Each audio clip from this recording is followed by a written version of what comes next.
Hello, everybody. I am Sandy Shook. This is Coffee with Sandy. Pivotal Moments. What this podcast is all about is the mission to bring joy to others and those that are looking at their life as maybe where they didn't expect it to be, that this actually is something that can show you that even though our lives don't go exactly where we want it to, things do work out. And I have guests with me today, or a guest with me today, that actually will share some of her stories, so that you can be enlightened and actually given the opportunity to look at somebody else and know that your life is going to be great. So with me today is Mary. And Mary, if you can introduce yourself, that would be great. Yeah, so I'm Mary Anderson. I own a shelter insurance agency here in Colorado Springs, and I met you, Sandy, about 3 years ago, almost 3 years ago. And so it's been a fast friendship, and I'm just very honored to be here and be a guest on your podcast. Thank you. Now just, remember that when I start asking you questions. Right. So, okay, this is a question that you said absolutely you don't need to ask this, but is my very first question that I ask all my guests. When you were in second grade, do you remember at all what you wanted to be? I don't remember much of second grade, so I can't tell you that I had any idea of what I wanted to be when I was in second grade. I can tell you that we have a family photo of me at Christmas. I had to have been about 5 years old, and it was kind of the what I wanted to be when I grew up photo. And here it was with me in a robe with my hair in curlers. Oh my. And I got for Christmas an ironing board, a little miniature ironing board, and I am ironing away. Wow. I had like a little fake vacuum. I apparently was destined to be a homemaker. Right? I wonder how many other little girls want that even to this day. I know I do. Back in 1975. I mean, that's what you could aspire to. Yeah. And it was modeled to me because that's what my mom did. She was a stay-at-home mom. Yeah. And so, I grew up on the Disney princess books and movies, and, I have fond memories of my parents reading Cinderella to me, and I was just captivated with that, meet your Prince Charming and get married and live happily ever after. Mine was The Princess and the Pea. Oh, The Princess and the Pea. Because if I felt something under my mattress, I was going to be a princess. Did you?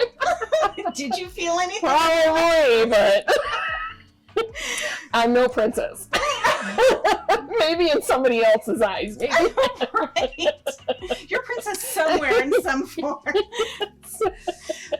I just think it was interesting growing up in that era that's kind of what was promoted. And so I never really thought of myself growing up to be a businesswoman, an insurance agent, owning my own insurance agency. Yeah. Having 3 children. I just didn't know. Yeah. But here I am. Right. and it's not, my life now is not ever what I would have anticipated it to be. Isn't it when crazy? I was young. Oh yeah. Yeah. Not even close. So when you were in high school, did you have any aspirations of going off to school, or was it all the way through school that you thought that you were just going to be a homemaker? Yeah. So no, growing up, I loved to write. And in high school, I wrote a lot, and I wrote for some of our published poetry little magazines and things like that. And I do remember very clearly that we had subscriptions to Time Magazine and National Geographic. Oh. And I couldn't wait till we would get the next National Geographic, and I would read it cover to cover, and I would read it over and over and over again. And I was fascinated with places all around the world. And I had this wanderlust and I wanted to travel. And my dad was in the Air Force. And I'm like, can we please go to Europe? Can we please go to Europe? And that just wasn't in the plan for us. And I was really disappointed when it was like, no, we're going to Alabama. So you did travel around a little bit when you were in school. Yes, we did. But not to any I places. don't know if I was to ask about Alabama. Going to Alabama.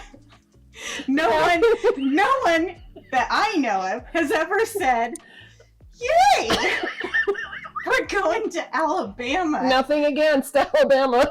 Nothing against Alabama, my friends from Alabama. But it was just, Alabama was not between the covers of National Geographic, for sure. Yes. And so, coupled with this wanderlust and this love for writing, I thought, I'm going to be a journalist. And so then we had career week in high school. And so I signed up for all the writing and the journalists and, yay, we were going to hear this journalist speak. And, I had my little itinerary and I go to the room and this journalist had holes in his shoes. He had a big hole in his sweater. So that was your walk into reality? Struggling. Dare I say starving. Couldn't afford clothing without holes in them. And I was like, I don't want to do this. And all of a sudden my world changed. Yeah, because, your whole outlook, I'm sure. Yeah, I mean, they really needed to send the successful journalist from National Geographic to the school, not the one working That's for true, you should have Gazette petitioned for that. Telegraph in Colorado Springs who couldn't afford new shoes or a maybe sweater they without a hole could, in and it. that's what they decided not to spend their money on. Who knows? I don't know, but I do remember it having a huge impact on me. Yeah. And I was like, I want to write and travel, but I don't want holes in my clothing. I mean, it had a huge impact on me. I want to back up a little bit to your family. Okay. If that's okay. Sure. Talk about your family. You have siblings? I do. I have a sister. My sister is awesome. She's 5.5 years younger than me, and we are closer now probably than we've ever been in our entire life. I am so proud of her. And she lives here as well? Yeah. She has a farm with her husband and her family in Matheson, Colorado. And she started boutique a few years ago because she found that she loved purses, a specific kind of purse called a Myra bag. Oh. And so she just happened to be online looking for Myra bags. And she's like, I could buy these wholesale. And so she's like, And so she buys a whole bunch wholesale. And she goes to one of the fairs and she becomes a vendor and she sells them all. Wow, really? And she makes this profit and she goes, I could do this. And so she became the Woolly Heifer. And I love that name. I was hoping you would say it. I was going to ask otherwise. She loves miniature Scottish Highlands. And, well, she loves all animals. I mean, because they were boar goat breeders, which is a type of meat goat. Her husband raises all natural Black Angus. They have chickens and a rooster. They had guineas, but they got eaten. She has a pig named Buster who thinks he's a dog, and he will sit on command. She's got these 2 miniature Scottish Highlands. She's got a heifer named Dandelion. And she has her woolly bull named Farley. And I love it. He's the mascot for her store. And she just recently had Farley Day.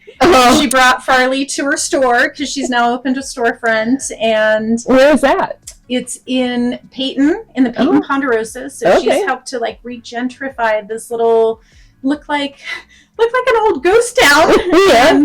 And she's just brought so much life to that area, and her store is doing really well. I'm super proud of her. And she basically fosters these purses until she can That's find what we call a it. good home for them. I think next time I buy a pair of shoes, I'm going to say, I'm just fostering. Just fostering them until I can find the right home for them. Yes. Yes. Oh my gosh. Family gatherings. Did you have a lot of them? Or So family was a little different for us from a lot of people because it was just me and my sister and my mom and dad, and they were both from Baltimore, Maryland. And so this was back in the late 60s and Vietnam War and the draft and all that good stuff. And so my dad knew from probably even before high school he wanted to be an engineer.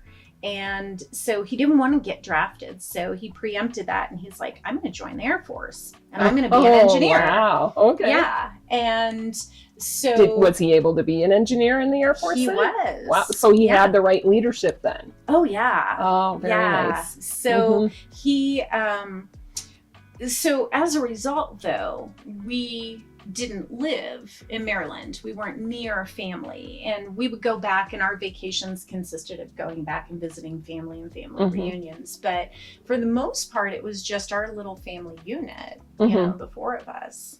And you wanted to travel. Did you ever get to travel with the military? So born in Peru, we lived in a little converted barn in Kokomo.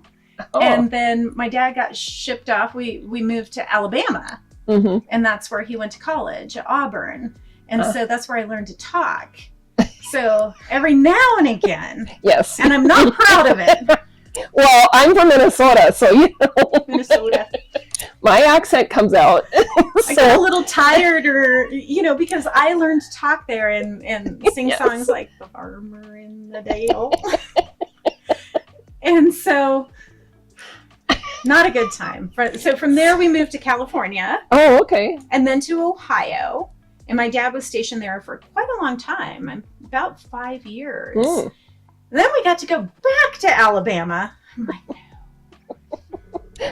Your memories were still pretty solid, huh? Well, not really. I was 2, but I think the trauma was deeply embedded in my person.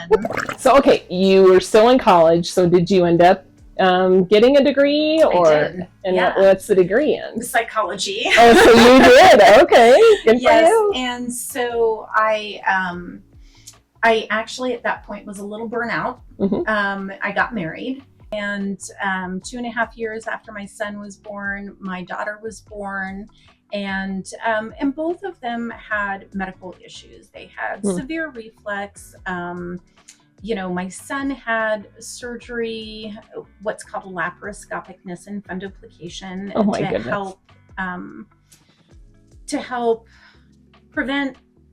So food could go down, but it couldn't come back up. So to help prevent reflux. What we found out in the process, because he was still sick after the surgery, is that he actually ended up having a condition called eosinophilic esophagitis.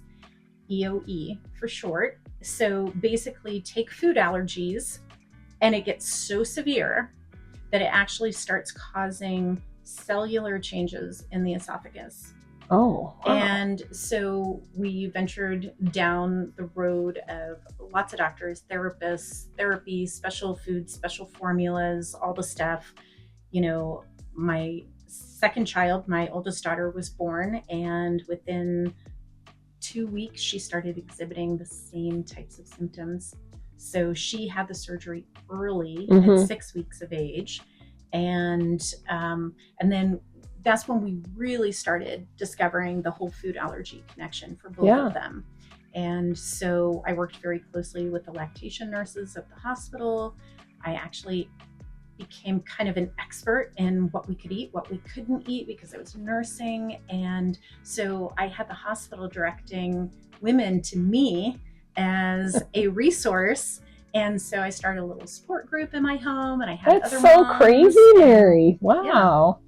All the pieces of what you've encountered, how you've made good pieces out of it, you know, have have powered through, I guess. Yeah, making lemonade out of lemons. Yes, yes. Yeah. Yeah. Wow. So I've always been a problem solver. Mhm. And so it's like, give me a problem and I'm going to find an answer for it. And I'm tenacious. Mhm. So I'm not going to just give up. And so then 10 years later, Anna Sophia was born, my baby. Mhm. And pretty much out the gate, she had issues, and she had very serious heart defects, and she had her first open heart surgery at 11 days old. Wow. By the time she was 3 months old, she was in heart failure. Mm. By the time she was 5 months old, we were told she had 2 months to live. Mm. And so then that started our journey up to Denver to have her listed for a heart transplant. And then she got one. She got one, which was a miracle in and of itself, because they told us the wait for a heart was about 9 months. Mm-hmm. And she was at the top of the list with 5 other babies. And it was crazy because they were all pretty much the same. I mean, what we were told is they were all the same blood type. They were all within a few ounces of each other. So that really, like, you know, put the weight out there. And they told us she was at risk of sudden cardiac failure at any time. So it was incredibly stressful. I don't wish it for anyone. And she was admitted to the hospital, I want to say 3 times in the 3 weeks prior to her transplant, just critically ill. And so we opted for something that was considered more of an experimental heart transplant at the time. And it's called an ABO, incompatible transplant. So normally when they do a heart transplant, they will match blood type to blood type. In her case, we opted for a donor that was a different blood type. So she's O negative with an A heart. Oh, wow. And only the second baby at the time to receive an ABO incompatible transplant at Denver Children's. Boy, you really had to take a leap of faith with that one. Girl. How'd you get through it? Oof. Part of it's a blur. Yeah, I'm sure. I can only imagine. You know, family, friends, people in our church wanted to know how things were going, and I just didn't have the time to be able to take phone calls and update everyone. So we started a blog, and we Is that still open? It is. Oh. Yeah. What can you share what that is, or do you remember? If I even remember, I want to say our Anna Sophia at blogspot.com. I believe. It turned out that we had people who were reading it from all over the world. Right. And that's why I'm like, people need to know. Yeah. I mean, well, they don't need to know, but I'm sure there are people out there that would like to know the journey. And especially if you have a blog for that journey, that would be incredible to share. I'm still connected with one of the women who stumbled across my blog at the time that her older daughter was going through some difficult things, not heart related. And she felt very overwhelmed, and she found this, and she was just addicted to just like, I have to find out what's going on with Anna Sophia. And she felt a lot of hope in our journey with her own daughter. And we're still connected to this day. You know, it's been 16 years. So I have to say, I'm a woman of faith, and I remember multiple times, just whether it was in Ronald McDonald House, usually it was there in our room, and in the quiet of the room, I would just get down on my hands and knees and just, I felt like it was somebody had just put a blindfold on me, and I couldn't see anything, and it was just, every step was just stepping out in faith, knowing that he was going to provide. And you're going to make me cry now. It's a really odd position to be in with your baby who's dying. Yep. And hoping for a heart transplant, because you know what that means on the other side. Right. Somebody else has lost their child. And I couldn't pray for that. Yeah. I prayed for the gift of time, whatever that looked like. Mm-hmm. And the hospital was abuzz because, she was listed and was called for a transplant within 3 weeks. Wow. That's And incredible. one of her doctors, we were waiting to be able to see her. It was in the wee hours of the morning because we got the call around 8 o'clock at night. And I buzzed across the hospital. We were admitted through the ER up to the CICU.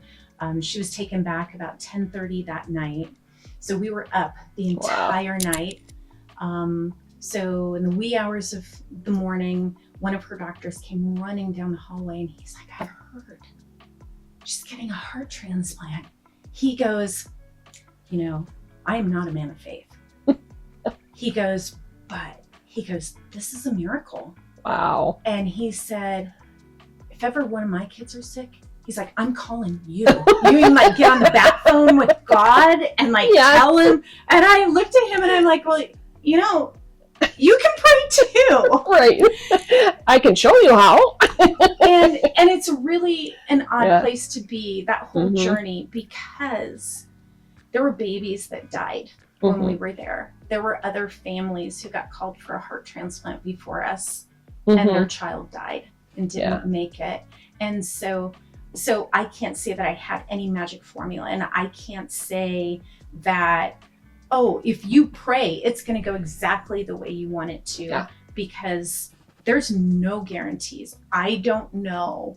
I don't know why she got her heart and she's 16 years old, other than this was part of his plan for her. Yeah. Yep. Very much so. What an incredible story, and I'm sorry I teared up. But you had to have known. So after then, how did you get into your shelter? Oh gosh. Yeah, that was purely by accident, really. Serendipity, I guess. I fell into insurance. Tripping and falling? Accidental. Oopsie. How did that happen? Because you were a homemaker. I was, but I found myself after 16 years of marriage as a single parent. And so it was an incredibly devastating time for me and a very scary time. My baby was 2.5 years old at the time, and we were still in the thick of her medical stuff. She hadn't been cleared from rejection yet. She had a lot of care needs going on at the time. And then I've got, a 10-year-old and a 12-year-old. And so I stayed home for a while with them, but I threw myself into knowing everything I could possibly know about the heart and heart defects and heart transplantation for pediatrics. So I got connected with a group called Mended Little Hearts in Colorado Springs. And so actually became one of the founding members and sat on the board for that. And I was responsible for media and kind of media relations and some business development and the support groups that we did and connecting families with resources and training up our volunteers to go into hospitals and meet with other families that were just brand new to this journey and needed support, and did some community education and awareness campaigns, got very involved with the American Heart Association, and I chaired a committee for Heart Ball with that. And we had one of our most successful heart balls in this community with that particular heart ball because we focused on children, which had never been done before. We focused on children in our community who had heart defects, and it just was incredibly successful. So that was really my focus at that point in time. And then I had to kind of figure out what I wanted to be when I grew up. Yeah. And so I thought about working in nonprofits, but it wasn't always very prophetess. Yes. Well, and having 3 children, young children, Yeah. not like grown children. And Yeah, and Mhm. you know, and I knew the amount of time that I was putting into some of the nonprofit stuff that I was doing without pay, Mhm. and I needed some flexibility to be with my daughter, and so you do kind of what you know. So I thought, I'll go to nursing school, and you know, and I finished my CNA, and I had a lot of the prereqs, and I was going into the nursing program, and I actually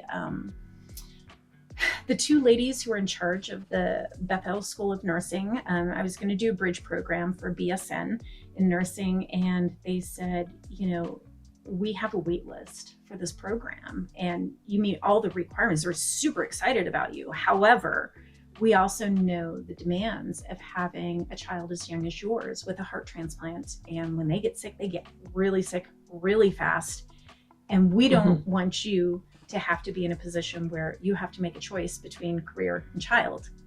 And they're like, and you miss a couple of clinicals and you're out. Wow. So that was fortuitous for them to actually. It was, yeah. But I'm sure it was a hit. It was a hit. Yeah, I felt like I was a bit of a sucker punch because, you know, I didn't see so many blessings during that period of time. I just saw really tough stuff that I was doing. And so, you know, you get knocked down. So you kind of take a breath and you pick yourself up and dust yourself off. And you're like, okay, what am I going to do? Yeah. Very, very thankful for the opportunity with this friend of mine and neighbor who gave me a job in his agency. And I knew nothing about insurance. I didn't even know what a declarations page was. I knew nothing. Yeah. Well, I'm laughing because I probably didn't know either, but now that I'm in mortgage, hey. Yeah, it's what you're exposed to. Yeah. So I started out doing administrative work and started studying for my license. I got licensed in property and casualty insurance, and I mean, I was just like, give me the keys to the Maserati, because I'm just going, you know, and was very successful. After about 5 years, I got recruited to go work in commercial insurance for a local commercial insurance company here in Colorado Springs. And as they told me when I walked through the doors, they're like, what you were doing was high school. This is college. This is big leagues. Okay. Like, okay. Melanie will probably tell us that too. Yeah. So Melanie and I, oh my gosh. I mean, we can sit there and like nerd out over insurance so much. And, but it was a very hard time because it was the first time in my life that I had a very toxic boss who was a woman. Wow. And that was very, very strange for me. It was very difficult. And I hung in there and I worked extremely hard. It wasn't unusual to put in 13 to 15 hour days because I was going to learn this and I was going to get really good at it. And so it certainly toughened me up. It made me smarter. I learned a lot. I learned a lot about leadership. See, even when you're in the what is it called? Thorough, the whole group of the negativity, you are still finding the positivity out of it. Yeah. I mean, it's, you know, we're all going to go through times in our life that is just hard and it's awful and it's icky and we don't want to be there. And so I try to take the approach of, what can I take away from this? How can I be better? And so I really feel like God blessed me, you know, out of some really difficult circumstances for my previous boss. He had gotten really sick and his wife called me up and said, hey, he's going to be retiring. Do you want the agency? They called you. Wow. And I'm like, oh yeah, I want the agency. Yeah. Well, because you already knew probably the clients and what the job entailed. And yeah. Wow. Because I remember telling him, I would come into work every day. I loved what I did. Mm-hmm. I'm like, I love my job. And he goes, I know you do. Mm-hmm. Like, yeah, I can see it. Yeah. And he's like, I know you do. Mm-hmm. And I couldn't say that when I was working in commercial insurance, not because commercial insurance is awful. I mean, there's a lot more moving parts, but I think the people you work with makes all the difference in the world. Yeah. And I often heard it said that people don't leave jobs, they leave bosses. Mm-hmm. And I've heard that too. I don't think that that's the case in every scenario, because it wasn't for me when I left the agency the first time. Right. That was just to expand. Opportunity. Yeah. Right? Opportunity. Mm-hmm. It was opportunity. But, you know, there are those cases where it's just not a fit. Mm-hmm. Mm-hmm. It's not a fit, and you need to go and you need to spread your wings and take what you can that's positive from that.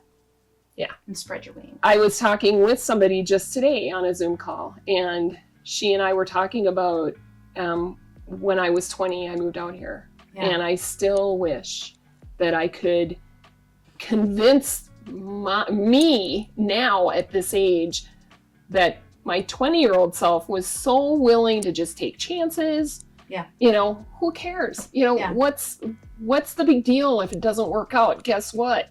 Right. Tomorrow's another day. Yeah. Yeah. Yeah. So anyway. I think it becomes, I mean, to your credit, I think it becomes harder to take chances when we have a few years under our belt. I think, you know, for me, because we know more.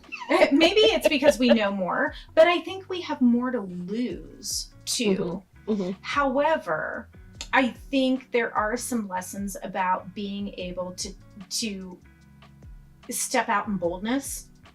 And, you know, yes, you can be afraid, but do it afraid. Yeah.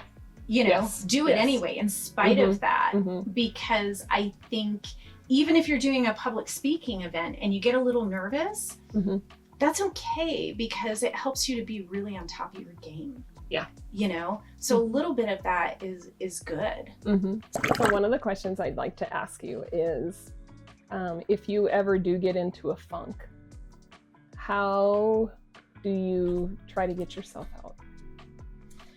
Ooh. Yeah. So there's many times that has happened. Either, you know, bad news or you're just exhausted or what have you. And so number one, it's always surrounding myself with those people that lift me up.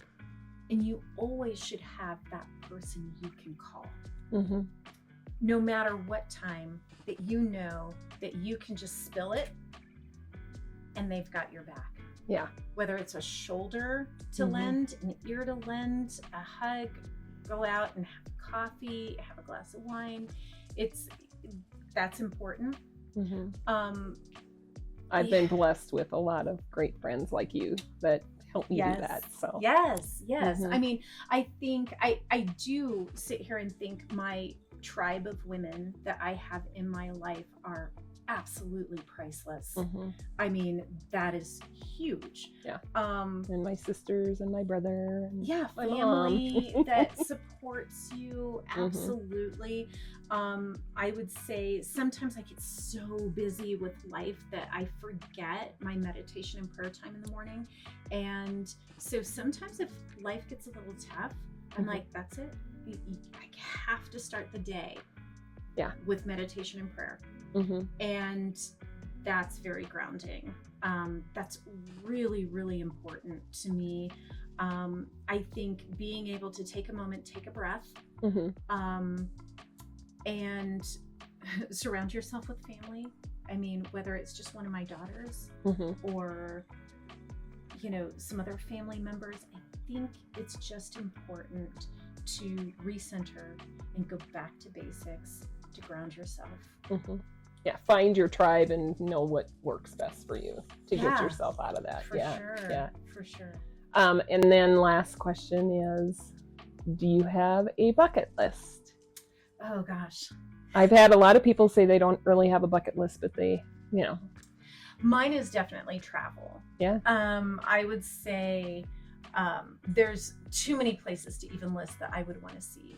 What's your first place that you'd go to if you could just snap your fingers? And definitely the Mediterranean. I'd want to live. I would want to visit, Portugal, Spain, France, Italy, Croatia, Greece. Definitely in that Mediterranean area. I have been very drawn to that. Definitely, I want to see the places, the big places, go to the Louvre, go to London. However, there's also little known places that I would love to visit, like the largest underwater cave in the world is in Vietnam. Oh, wow. And it has its own ecosystem in that cave. See, here's the National Geographic coming out. You can kayak in there with a guide, and I mean, I'd be so afraid getting stuck in there, though. I would never do it. But I really admire you if you do. Yeah, I mean, any place near the water. I'm even though I've been stuck here in Colorado, but I've been in Colorado landlocked in Colorado. 1983. Yeah, my heart is where the water is, and so definitely going any place where the water is. Very cool. So I just want to thank you very much, Mary, for joining me this afternoon. And I really appreciate your friendship, and I admire all that you've been through and all the things that I get to see you accomplish. So thank you very much for joining me this afternoon. Thank you so much. And thank you all for joining me as well. I am a mortgage advisor. I am the real estate and financial literacy expert.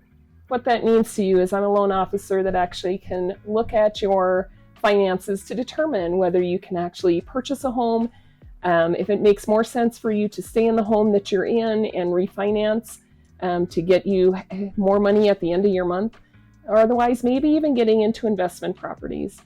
You can reach me at the information that we'll post later. And Mary, if you can let everybody know how to reach you.